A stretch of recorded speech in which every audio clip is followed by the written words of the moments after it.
दिन में तू ना हो वो दिन ही नहीं, जिस जीवन में तू ना वो जीवन नहीं। निर्गमन का पुस्तक 3 अध्याय 2 और 3 वचन। और परमेश्वर के दूत ने एक कटली पहाड़ी के बीच आग की लौ में उसको दर्शन दिया, और उसने दृष्टि उठाकर देखा कि पहाड़ी जल रही है पर भस्म नहीं होती।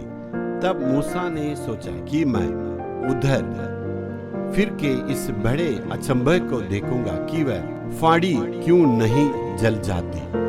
जब मूसा ने मिस्र देश से भागकर मिदान देश में अपने ससुर जी के और बकरे को चराने के वक्त में उन भेड़ों को जब चरा रहे हैं, उस वक्त परमेश्वर वहां उस जगह पर आए हैं जहां परमेश्वर कार्य करते। वहां पर आने से उन्होंने देखा था वहां झाड़ी वहां जल रही है, परमेश्वर की आग से वहां जल रही है, लेकिन भस्म नहीं होती है।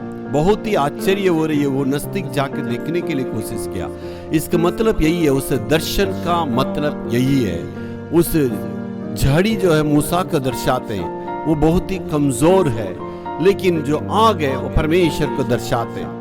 इसी कमजोरी में परमेश्वर के आग आने से वहां कुछ नहीं हुआ है, वहां बल्कि परमेश्वर के कार्य होती है। इसका मतलब परमेश्वर मूसा को इस्तेमाल करना चाहते हैं। तब इन्होंने ये दर्शन पाया था।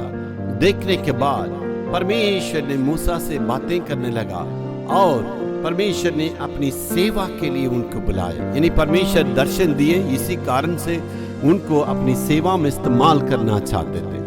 और लेकिन मूसा कहता है मैं तो बलहीन हूँ, मैं तो निर्बल हूँ, मैं आपके कार्य नहीं कर सकता। उन्होंने बिल्कुल वहां पर इनकार किया था।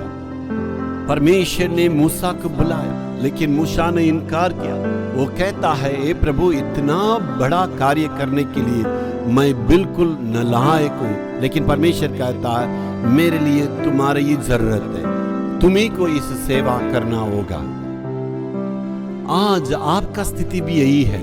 मैं बिल्कुल कमजोर हूँ, मेरे लिए कोई नहीं है, मैं इस काम को कर नहीं सकता हूँ, मैं इस सेवा को कर नहीं सकता हूँ, मैं इस व्यापार को कर नहीं सकता हूँ, मेरे परिवार छोटा है, मेरे पास पढ़ाई नहीं है, मेरे पास खूबी नहीं है, मैं बिल्कुल नालायक हूँ, मैं इसको कर नहीं सकता हूँ। इस प्रकार आप बहुत परेशान में, लेकिन परमेश्वर कहता तुम्हारे ही द्वारा मैं बड़े बड़े कार्य करना सकता हूँ, तुम्हारे ही द्वारा मैं उस सेवा को पूरा करूंगा, तुम्हारे ही द्वारा मैं अपनी योजना को पूरा करूंगा।